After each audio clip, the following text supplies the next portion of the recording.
Hi everyone, welcome to Navi's kitchen and beyond. இன்றைக்கி Sunday vlog, Sunday special. Morning ரொம்ப ரிலாக்ஸாக எழுந்திரிச்சோம். சண்டேனாலே லேட்டாக தானே எழுந்திக்கிறது எல்லார் வீட்லேயும்.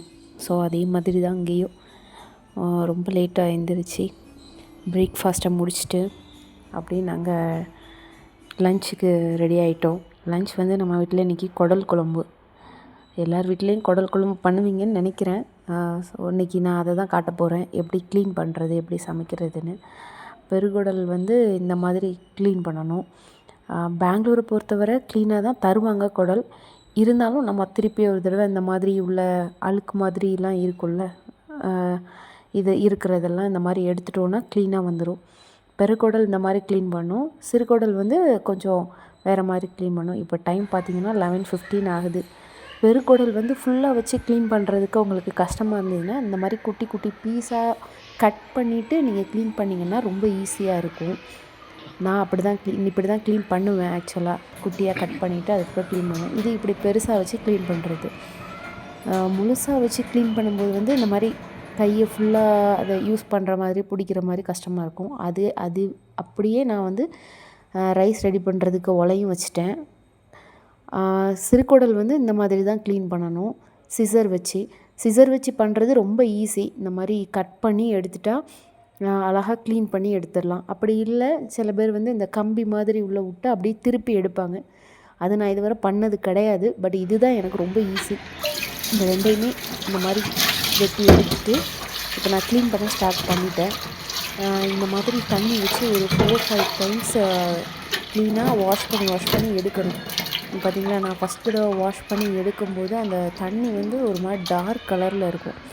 இன்னும் நீங்கள் ஒரு 2-3 தடவை அதை நீங்கள் க்ளீன் பண்ணி எடுக்கும்போது அந்த தண்ணியோட கலர் வந்து நார்மல் கலருக்கு வந்துடும். ஸோ ஒரு 5 டைம்ஸ் கூட நீங்கள் பண்ணலாம். 5-6 டைம்ஸ் பண்ணிங்கன்னா அந்த ஸ்மெல்லோ இல்லை அந்த இந்த மாதிரி அழுக்கோ இருக்காது. நல்லா க்ளீனாக வந்துடும். குடலும் நல்லா ஒயிட் ஆகிடும். ஸோ நமக்கு சமைக்கிறதுக்கும் ரொம்ப ஈஸியாக இருக்கும். ஒன்றும் தெரியாது, பிள்ளைங்களும் சாப்பிடுவாங்க. இது மாதிரி நானும் ஒரு 5 டைம்ஸ் கழுவி எடுத்துக்கிட்டேன் குடலை ஃபுல்லாக. அதுக்கப்புறம் என்ன பண்ணேன்னா, இந்த 2ஐயும் கழுவி எடுத்துட்டு 4 தண்ணி கழுவி எடுத்து முடித்ததுக்கப்புறம் சிறுகுடல் தனியாகவும் பெருக்குடல் தனியாகவும் தனித்தனியாக பிரித்து வச்சுக்கிட்டேன். அப்படி பிரித்து வச்சுக்கிறது 2வது சிறுகுடலை வந்து நம்ம க்ளீன் பண்ணுறதுக்கு கொஞ்சம் ஈஸியாக இருக்கும். இப்போ பார்த்திங்கன்னா நான் பெருகுடலை தனியாகவும் சிறுகுடலை தனியாகவும் பிரித்து வச்சுக்கிட்டேன். அதுக்கிடையில் வேறு ஏதாவது அதில் அழுக்கு மாதிரி எதுவும் இருந்ததுன்னா அதையும் க்ளீன் பண்ணி நான் நீட்டாக எடுத்து வச்சுட்டேன். இப்போ பெருகுடலை தனியாக எடுத்துட்டேன், சிறுகுடலை தனியாக எடுத்து அந்த சின்ன இதில் போட்டிருக்கேன். இப்போது இதுக்கு அடுத்து என்ன பண்ண போகிறேன்னா, ஒலை கொதிச்சிருச்சு. ஸோ அதனால் அரிசியை க்ளீன் பண்ணி வாஷ் பண்ணி எடுத்துட்டு ஒலைக்கு வச்சிடலாம் அப்படின்னு சொல்லிட்டு இதை ரெடி பண்ணிகிட்ருக்கேன். இதை வாஷ் பண்ணிவிட்டு இப்போ கொண்டு போயிட்டு ரைஸை ரெடி பண்ணுறதுக்காக ஒலை போட்டுற வேண்டியதான். ஒலை தண்ணியில் ரைஸை உப்பும் போட்டு லைட்டாக மிக்ஸ் பண்ணி விட்டுட்டோன்னா அது ரைஸ் ரெடி ஆகிட்ருக்கும். நம்ம அந்த கேப்பில் குடல் குழம்புக்கு எல்லாம் பண்ணிடலாம். இப்போ சிறுகுடல் நம்ம கழுவி வச்சுருந்தோம்ல, அதை எடுத்து அப்படியே ஹீட் பண்ணிட வேண்டியதான். அதில் வாட்டரோ எதுவுமே ஆட் பண்ண வேண்டாம். அதிலே வாட்ரு வந்து வரும். ஸோ அதனால் நீங்கள் அப்படியே கொதிக்க வச்சுருங்க. இங்கே ஒலையும் கொதிச்சிட்ருக்கு. ரைஸ் வந்து ரெடி ஆனதுக்கப்புறம் அதை வடிச்சிட வேண்டியதான். ரெண்டுமே போயிட்டுருக்கு. இப்போ ரைஸ் ரெடி ஆகிடுச்சு. ஸோ ரைஸை நான் வடித்து எடுத்து வச்சுட்டேன். இப்போ பெருகுடலை வந்து கட் பண்ண ஆரம்பிச்சிட்டேன். இப்போ டைம் பார்த்திங்கன்னா 12 ஆக போகுது கிட்டத்தட்ட. இன்னும் கொஞ்சம் நிறைய வேலை இருக்குது. இந்த பெருகுடலை ஃபுல்லாக நம்ம கட் பண்ணி எடுத்துக்கலாம். நமக்கு எவ்வளோ சைஸுக்கு வேணுமோ அந்த அளவுக்கு குட்டி குட்டியாக கட் பண்ணி எடுத்துக்கிட்டோன்னா ஈஸியாக இருக்கும். அதுக்கப்புறம் என்ன பண்ண போகிறோம், சிறுகுடலும் ரெடி ஆகிட்டாங்க, நல்லா வெந்துருச்சு. இதை நல்லா ஒரு 3-4 தடவை தண்ணி வச்சு நல்லா வாஷ் பண்ணி எடுக்கணும். அப்போ தான் அந்த நோர மாதிரி இந்த டார்க் கலர்லலாம் வருதில்ல தண்ணி, அதெல்லாம் இல்லாத அளவுக்கு நல்லா வாஷ் பண்ணி எடுத்துட்டோன்னா நல்லா இந்த அழுக்கெல்லாம் போயிடும், சிறுகுடலில் உள்ள அழுக்கெல்லாம். அதுக்கப்புறம் உங்களுக்கு ஸ்மெல்லோ எதுவுமே இருக்காது, நார்மலாக இருக்கும். பிள்ளைங்களும் நல்லா சாப்பிடுவாங்க. ஸோ இதையும் நான் 4-5 தண்ணி வாஷ் பண்ணி எடுத்து இப்படி கட் பண்ணிக்கிட்டேன். நமக்கு என்ன சைஸ் வேணுமோ, பெருகுடல் கட் பண்ணோம்ல அதே மாதிரி சிறுகுடலையும் எவ்வளோ சைஸுக்கு நமக்கு வேணுமோ அந்தளவுக்கு கட் பண்ணி எடுத்துக்க வேண்டியதான். இப்போ இந்த 2 குடலையுமே நம்ம கட் பண்ணி எடுத்துக்கிட்டு அதுக்கப்புறம் தாளித்து போட ஸ்டார்ட் பண்ணிடலாம். ஸோ இந்த வேலை முடிஞ்சதுக்கப்புறம் பார்த்தா தேங்காய் இல்லை. ஸோ அதனால் அடுத்தது தேங்காய் ரெடி பண்ணுறதுக்காக தேங்காய் உடைச்சி தண்ணியெல்லாம் பிடிச்சிட்டு கீழே நல்லா உடச்சி எடுத்துக்கிட்டேன். இப்போ நமக்கு தாளிக்கிறதுக்கு என்னெல்லாம் வேணும் பொருட்கள்லாம் எடுத்து வச்சுக்கிட்டேன். ஆனியன், தக்காளி, அப்புறம் தேங்காவும் அரைச்சி எடுக்கணும். ஸோ அதுக்காகவும் தேங்காவை கீறி எடுத்துக்கிட்டேன். இப்போ ஆனியன்லாம் எல்லாமே தோலை உரித்து எடுத்து வச்சிட்ருக்கேன். குழம்புக்கு என்னெல்லாம் வேணுமோ அதெல்லாம் ரெடி பண்ணிகிட்ருக்கேன். எல்லாத்தையும் கட் பண்ணி வச்சுட்டு ஈஸியாக இருக்கும் தாளிக்கிறதுக்கு. இப்போ ஆனியன் கட் பண்ண ஸ்டார்ட் பண்ணிட்டேன். ஆனியன் கட் பண்ணி முடித்ததுக்கப்புறம் தக்காளி எல்லாமே கட் பண்ணிவிட்டு நம்ம தாளிக்க ஸ்டார்ட் பண்ணிடலாம். இஞ்சி பூண்டும் அந்த கேப்லேயே நான் அரைச்சி வச்சுட்டேன். ஃப்ரெஷ்ஷாக தான் அரைச்சேன் அப்போதைக்கு. அப்போ தான் நல்லாயிருக்கும் அப்படிங்கிறதுனால. ஸோ தக்காளியும் கட் பண்ண ஆரம்பிச்சிட்டேன். இதெல்லாம் கட் பண்ணி முடித்ததும் தாளிக்கிறதுக்கு தேவையான மஞ்சத்தூள், வத்தத்தூள், கரம் மசாலா எல்லாம் எடுத்து வச்சுட்டு தேங்காவையும் அரைச்சி வச்சுட்டா ஈஸியாக இருக்கும். அதனால் சைட் பை சைட் தேங்காவையும் கீறி வச்சதை அப்படியே கட் பண்ணி ஜாரில் போட்டு அரைக்க ஸ்டார்ட் பண்ணிட்டேன். நீங்கள் அரைக்கும்போது தேங்காய் கூட கொஞ்சமாக பெருஞ்சீரகமும் சேர்த்துக்கோங்க. அந்த ஸ்மெல் நல்லாயிருக்கும், பெருஞ்சீரக ஸ்மெல். ஸோ அதையும் போட்டு அரைக்க ஸ்டார்ட் பண்ணிட்டேன். அரைக்கும்போது நல்லா பட்டாக அரைச்சிக்கோங்க. கொஞ்சம் கொரன்னு இருந்ததுன்னா நீங்கள் குழம்புல ஊற்றும்போது குழம்பும் கொரன்னு இருக்கிற மாதிரி ஒரு ஃபீல் வந்துடும். ஸோ அதனால் முடிஞ்ச வரைக்கும் கொஞ்சம் பட்டாக அரைச்சிக்கோங்க. தேங்காய் அரைச்சி எடுத்துக்கிட்டோம். இப்போ தாளிக்கிறதுக்கு என்னெல்லாம் வேணுமோ எல்லாம் எடுத்து வச்சாச்சு. தக்காளி, வெங்காயம், மிளகா எல்லாம். இப்போது குக்கரை நம்ம அடுப்பில் வச்சு ஆன் பண்ணிட வேண்டியதான். இப்போது எண்ணெய் ஊற்றிடலாம். எண்ணெய் நான் கொஞ்சம் அதிகமாகவே தான் யூஸ் பண்ணியிருக்கேன். ஏன்னா குடல் குழம்பு பொறுத்த வரைக்கும் எண்ணெய் கொஞ்சம் ஊற்றினா நல்லாயிருக்கும். ஸோ நானும் நல்லெண்ணெய் தான் யூஸ் பண்ணியிருக்கேன்.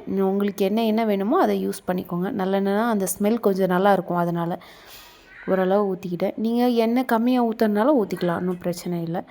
இப்போ வெங்காயம் எடுத்து நம்ம எண்ணெயில் போட்டுடலாம். ஏன்னா எண்ணெய் ஹீட் ஆயிடுச்சு. வெங்காயமும் பச்சை மிளகா ரெண்டையுமே சேர்த்து தான் போட்டு வதக்குறேன். அப்போ தான் பச்சை மிளகாவும் கொஞ்சம் வதங்கும் வெங்காயத்தோடு சேர்ந்து. வெங்காயம் வதக்கும்போது நீங்கள் வேணால் என்ன பண்ணலாம், உப்பும் போட்டுக்கலாம். சீக்கிரம் வதங்கும்னு சொல்லுவாங்கள்ல. ஸோ நான் கொஞ்சம் உப்பும் போட்டு வதக்கி விடுவேன். இப்போ உப்பு போட ஸ்டார்ட் பண்ணிட வேண்டியதான். கொஞ்சம் லைட்டாக வதங்கினதுக்கப்புறம் உப்பு போட்டோன்னா இதில் இன்னும் கொஞ்சம் நல்லா வதங்கிடும். உப்பு கொஞ்சம் கம்மியாக போடுங்க போதும். 1 ஸ்பூனோ இல்லை அரை ஸ்பூனோ போட்டால் போதும். ஏன்னா நம்ம குழம்புல திருப்பி போட்டு பார்க்கணும்ல. அதிகமாகிடுச்சுன்னா அப்போது உப்பு கரிச்சிடக்கூடாது. நல்லா இந்த மாதிரி வெங்காயம் நல்லா வதங்கினதுக்கப்புறம் தக்காளி போடுங்க. தக்காளி போட்டு தக்காளியும் வெங்காயத்துக்கு கூட நல்லா வதங்கணும். வதங்கி வந்ததுக்கப்புறம் நம்ம இஞ்சி பூண்டு போடலாம். இப்போ வெங்காயமும் தக்காளி கூட சேர்ந்து நல்லா வதங்குது. இது ஃபுல்லாக வதங்கி முடிக்கட்டும். அதுக்கப்புறம் நம்ம இஞ்சி பூண்டு ஆட் பண்ணிக்கலாம். இப்போ பார்த்திங்கன்னா நல்லா வதங்கிருச்சு. இது கூட இஞ்சி பூண்டு ஆட் பண்ணிக்கோங்க. இஞ்சி பூண்டு ஒரு 2 டேபிள் ஸ்பூன் போதும். நிறைய போட்டாலும் அதோடய ஸ்மெல் அதிகமாக இருக்கும். ஏன்னா கரம் மசாலாவும் யூஸ் பண்ணியிருக்கோம். ஸோ இஞ்சி பூண்டு ஒரு 2 ஸ்பூன் போதும். போட்டு நல்லா வதக்கி விட்டுருங்க. அந்த இஞ்சி பூண்டோட ரா ஸ்மெல் போகிற வரைக்கும் நல்லா வதக்கணும். வதக்கும் போதே உங்களுக்கு அடிப்பிடிக்கிற ஃபீல் இருந்ததுன்னா கொஞ்சமாக உப்பு போட்டுக்கோங்க. அதுக்கப்புறம் வத்தத்தூள் போட்டிருக்கேன். 1.5 ஸ்பூன் போட்டிருக்கேன். ஏன்னா எங்கள் வீட்டில் கொஞ்சம் காரம் அதிகமாகவே சாப்பிடுவோம். ஸோ 1.5 ஸ்பூன் போட்டிருக்கேன். நீங்கள் உங்களுக்கு எவ்வளோ யூஸ் பண்ணுவீங்களோ அவ்வளோ போட்டுக்கோங்க. காரம் அதிகமாக பிடிக்காது அப்படின்னா 1 ஸ்பூன் கூட போதும். ஆமாம், அந்த அரை ஸ்பூனை விட்டுருங்க. அதுக்கப்புறம் மஞ்சத்தூளுமே கொஞ்சமாக போட்டால் போதும். ஒரு அரை ஸ்பூனுக்கு கொஞ்சம் கம்மியாக போடுங்க. இல்லைன்னா குழம்பு கொஞ்சம் மஞ்சள் ஆயிடும்ல. ஸோ அது கம்மியாக போட்டுக்கிட்டால் போதும். கரம் மசாலா 1 ஸ்பூன் போடுங்க. போட்டு நல்லா வதக்கி விட்டுருங்க. இந்த மாதிரி நல்லா வதங்கி எண்ணெய் தனியாக பிரிஞ்சு வரணும். இந்த ஸ்டேஜ் வந்ததுக்கப்புறம் குடலை போட்டுருங்க. மசாலாவில் ஃபுல்லாக குடலையெல்லாம் க்ளீன் பண்ணி நல்லா ஒயிட் கலரில் தான் எடுத்து வச்சுருக்கோம். எந்த ஸ்மெல்லும் எதுவுமே இல்லை, நீட்டாக இருக்குது. ஸோ அவ்வளோ குடலையும் போட்டு நல்லா மசாலா குடல் கூட மிக்ஸ் பண்ணுற அளவுக்கு நல்லா அதை மிக்ஸ் பண்ணி விடணும். குடல் ஃபுல்லாக மசாலா படணும். அந்த அளவுக்கு நல்லா மிக்ஸ் பண்ணி விட்டுக்கோங்க. மிக்ஸ் பண்ணி விட்டுட்டு ஒரு 1 நிமிஷம் விட்டுருங்க. அந்த குடல் அப்படியே அந்த மசாலாவோடு கடந்து கொஞ்சம் வேகட்டும். அந்த எண்ணெய்லாம் பொரிஞ்சு வரட்டும். அதுக்கப்புறம் மல்லித்தூள், தனி மல்லி, வெறும் மல்லி மட்டும் அரைச்சி வச்ச தூள், அதை மட்டும் போடுறேன். குழம்பு அதிகமாக வேணும்னா கொஞ்சம் அதிகமாக மல்லித்தூள் போட்டுக்கோங்க. இல்லை கம்மியாக போட்டால் போதும். எனக்கு குழம்பு கொஞ்சம் வேணும், நிறையவே யூஸ் பண்ணுவோம் அப்படிங்கிறதுனால நான் ஒரு 6 ஸ்பூன் கிட்ட நான் மல்லித்தூள் யூஸ் பண்ணியிருக்கேன்.